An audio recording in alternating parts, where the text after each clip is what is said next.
समुद्र तट पर अचानक विशाल मानव की लाश मिली। उसकी बड़ी झपकती आंखें और चमकदार बाल थे। मरने से पहले वह शायद जीवित था। वैज्ञानिक आए और उसकी हथेली के पानी में तैरती मछलियों को देखा। गांव वाले दूर से सब देख रहे थे, जब तक एक साहसी लड़की ने उसकी लाश पर चढ़कर जोर से न कहा, डरने की कोई जरूरत नहीं। उसके शब्द सुनकर सारे गाँव वाले लाश के पास जुट गए। कुछ उसके शरीर पर खेल रहे थे, कुछ शांति से उसकी नाक पर योग कर रहे थे और कोई उसके कान पर बैठकर गाना सुन रहा था। जैसा उम्मीद थी, यह स्थान एक पर्यटन केंद्र बन गया। स्थिति न बिगड़े, इसलिए वे धीरे धीरे दूर चले गए। यह दृश्य थोड़े विचित्र सा था, लेकिन सूरज की आखिरी किरणों में चमकते हुए ये विशालकाय मानव शांत और ईश्वरीय लग रहा था।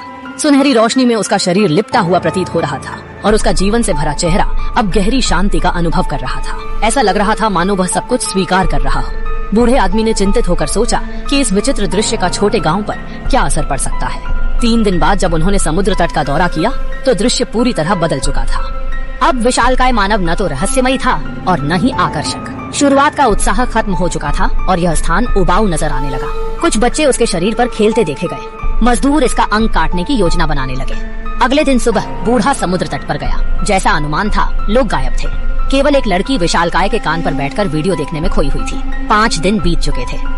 समुद्र की लहरों से टकराते हुए इतना समय बीतने पर विशालकाय का शरीर धीरे धीरे सड़ने लगा। उसने अपनी जीवन की चमक खो दी थी और अब उसका शरीर ढीले मृत जैसी अवस्था में था। उसकी त्वचा पर समय और नश्वरता की स्पष्ट कहानी दर्ज थी। इस बार बूढ़े ने हिम्मत जुटाई और ध्यानपूर्वक विशालकाय की लाश पर कदम रखा। उसका हर कदम धीमा और सतर्क था, जैसे वह मृत विशालकाय की शांति भंग करने से बचना चाह रहा हो। वह ठंडी होती त्वचा को महसूस करता उसके हाथ से कंधे तक बढ़ा। इसके बाद